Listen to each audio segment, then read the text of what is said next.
Oh, okay. Hello, I'm Jonathan for the people that don't know. And this week's portion is Pinchas, or for the English people, Phineas. Numbers 25:10 to 31. It covers a lot. But before we talk about anything, we're going to do the blessing for the Torah.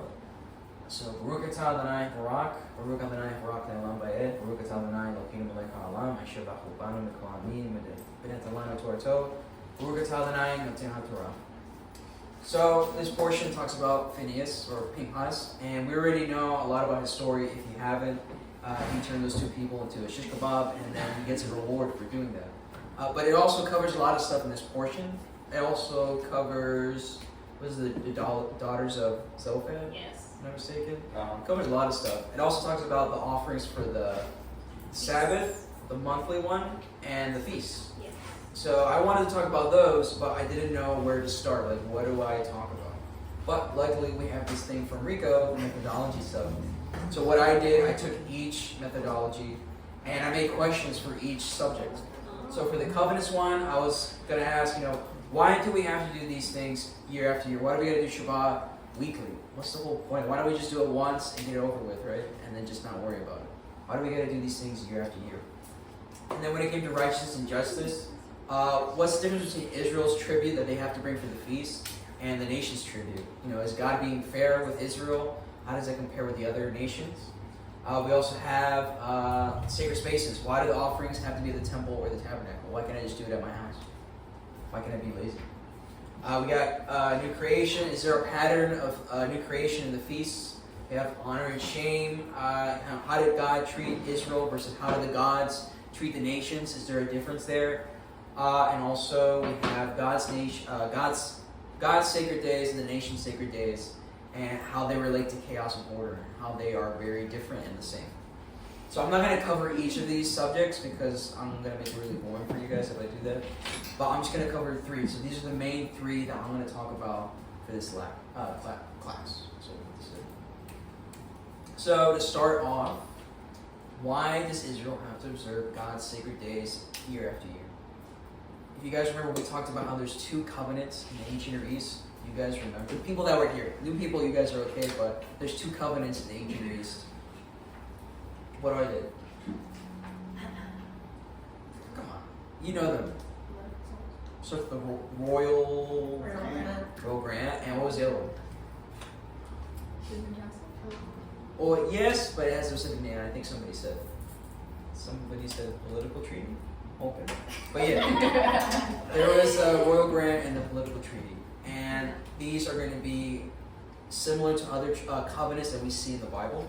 So the Royal Grant, the way that worked, you had the suzerain, who's kind of like the head honcho. Well, he is the head honcho. And then you have the vassals, which are the different kings beneath that king. And so sometimes he would give them a gift. That gift could be land, it could be a dynasty, it could be status. And that gift is protected by the suzerain. Nobody can touch that gift. If somebody tries to come against them and mess with them, it's up to the suzerain to deal with that. So anybody that comes against the vassal and those gifts, they get curses. And then in the political treaty, again, you have the suzerain and you have the vassal, but this time you have a treaty between them. And in this treaty, they have stipulations or rules that the vassals have to follow. If they don't follow them, then they get curses from the suzerain king. And that's kind of like the covenant that we have in Exodus. The Israelites, they have to follow these commandments that God gave them. If they don't follow them, they get curses. If they do follow them, they get blessings. And there's a lot of things that they would have in these stipulations. Most of them would have similar stuff like prohibitions. You can't serve another suzerain. And we see that also in the Torah. God says that I'm your only God. There's no other idols that you can worship. It's just me. You can't help the enemies of the suzerain, so if they're in battle and you find the enemy of the suzerain, you can't help them or take them to your house and give them aid. That would be treason. It's kind of like if we had, a terrorist here in the United States and then you took them home and you gave them food and water. You would go to prison for doing that because that's treason. But if they held you as a hostage? That's totally different because then you're not helping them. You're forced to help them. So, but we see that also in the Bible, when God tells Saul to kill the king and he doesn't do it and he lets him slide, he committed treason by doing that. The arrow. Or down, actually. It's getting stuff. It's getting warm? Yeah, like really warm. Can't fight with other vassals. We just saw a couple courses ago, Korah, he wanted to be the head honcho and he wanted to be in charge. And you can't do that because God sets up everybody's positions. So if you go against another vassal, what you're really doing is you're going against the suzerain. And there's also requirements that they have to keep. So they must answer any call to arms. They have to appear before the king once a year. And they have to periodically read the treaty every so often. And we actually see these two things in the Bible. So if you go to Deuteronomy 31, 10 to 13, there's a periodic reading for the Torah that's commanded. Can somebody read this for me? At the end of 7 years, in the time of the year of canceling debts, Shemitah, during the feast of Booths, Sukkot, when all Israel comes to appear before the Lord their God at the place that he will choose, you shall read this law before all Israel in their hearing. Assemble the people, the men and the women and the little children and your aliens that are in your towns, so that they may appear and so that they may learn and they may revere the Lord your God, and they shall diligently observe all the words of this law. And then their children who have not known, they too may hear, and they may learn to revere the Lord their God all the days that you live on the land, that you are crossing the Jordan to get there and to take possession of it. So every 7 years you're supposed to read the Torah. And so that way it reminds them like, hey, how did I get here to the promised land? Because God brought me here. And then it also helps the kids grow them up in a way so that they know constantly that, look, the reason why we're here is because of God. If it wasn't because of God, we would never get to the promised land in the first place. And if you actually look at the pilgrimage feast, how many feasts are there? How many pilgrimage feasts? You guys remember? 3? Yeah? So there's 3 feasts. Can you tell me them in order? What's the first one? Passover, yeah. And Passover is all about remembering how God took us from Egypt. When we do the Seder, we remind us about the plagues and about how we were once slaves, but God set us free. And then what's the next one? Shavuot, right? Shavuot's about remembering how God gave us order through the Torah. And then after that one comes Sukkot, yeah. And Sukkot is about remembering Israel's journey from Egypt to the Promised Land, how they lived in booths, and that's why we build booths in Sukkot. So all of this is to remind us about how God took us from slavery, from bondage, and gave us freedom and brought us to the Promised Land. And we're supposed to do this year after year to remind us, otherwise we forget. And we actually see this happen to Israel. They forget. In Judges 2, because we only read the Torah portion, but if you read after the Torah portion into the Joshua and the book of Judges, we see that Israel forgets. Somebody read this for me before I pick you. And the people served God all the days of Joshua and all the days of the elders who outlived Joshua, who saw all the great work God had done for Israel. And Joshua, son of Nun, servant of Yah, died at the age of 110 years. Moreover, that entire generation was gathered to their ancestors. So all Joshua died, all the elders died, all of that generation that knew what God did and how God brought them to the promised land, they're dead.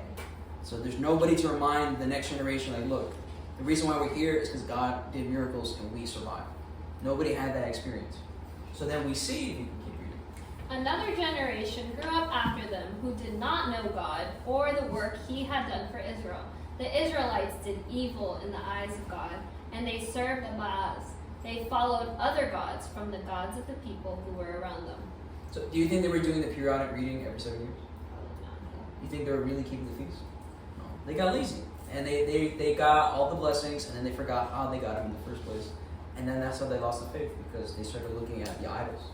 So they actually go through this multiple times in the book of Judges, like literally, like, I don't know the exact number, but I'm going to say it's close to maybe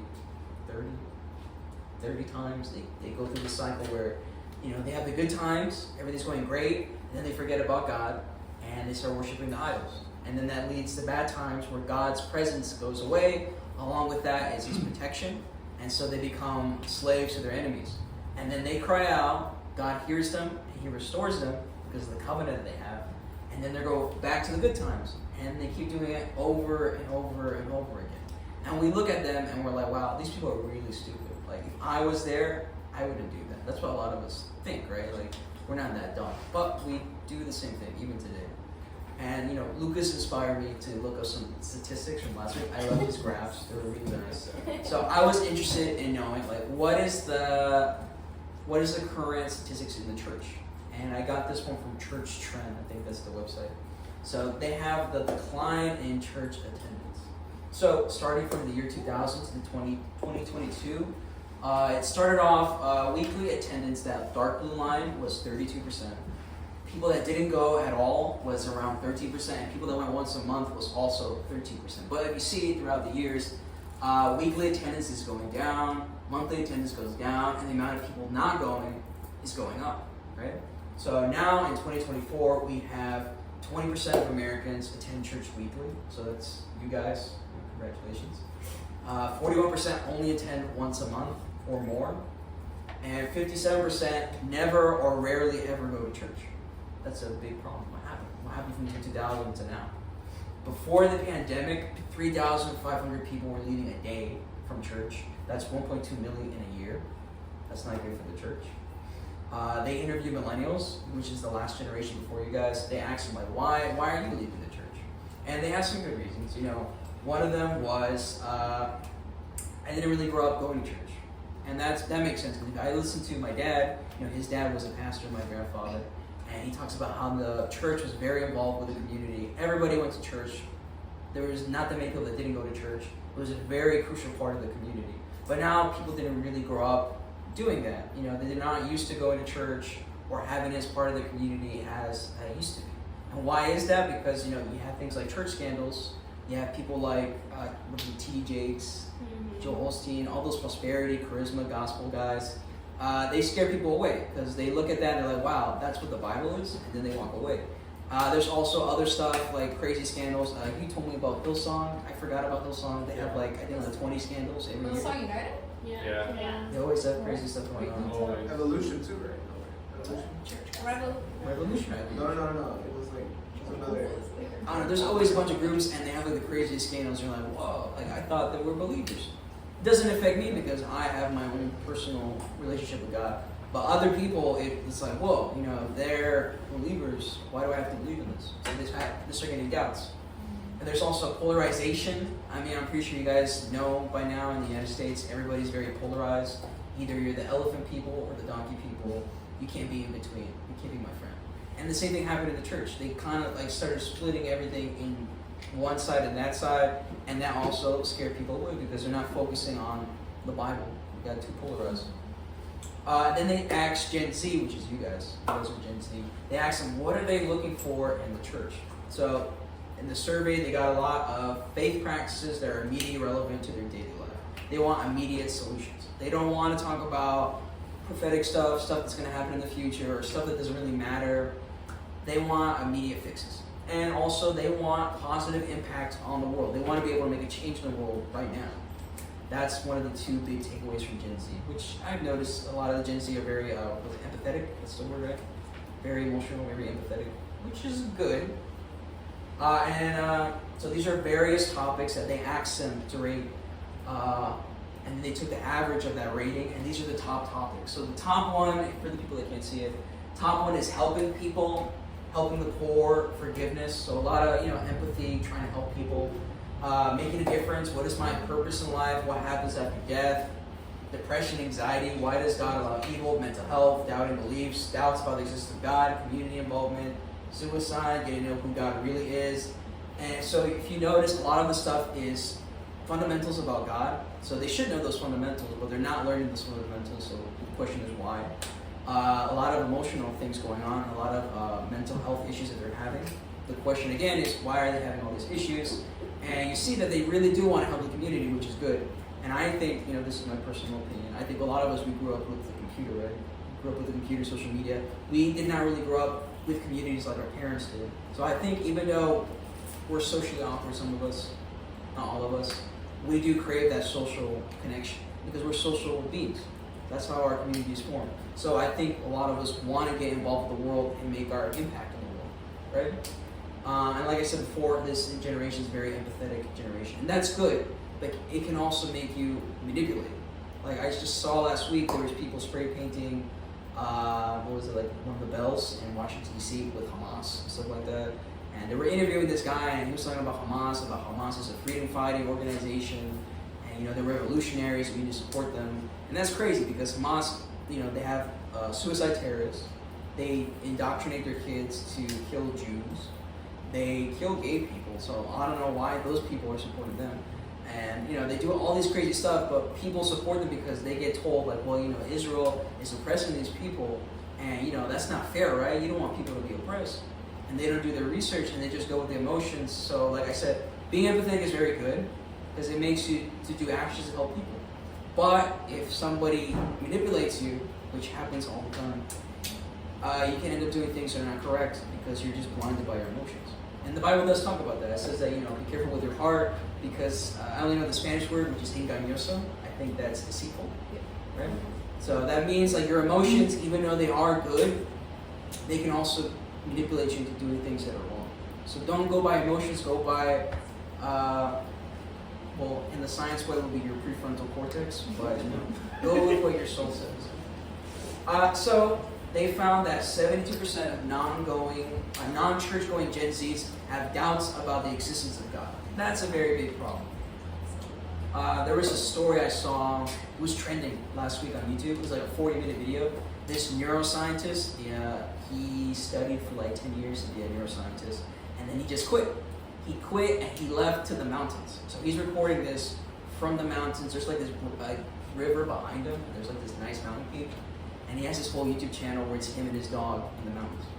But he wanted to explain, like, why am I doing this? Why did I leave my very high-paying job to be in the mountains? Am I crazy?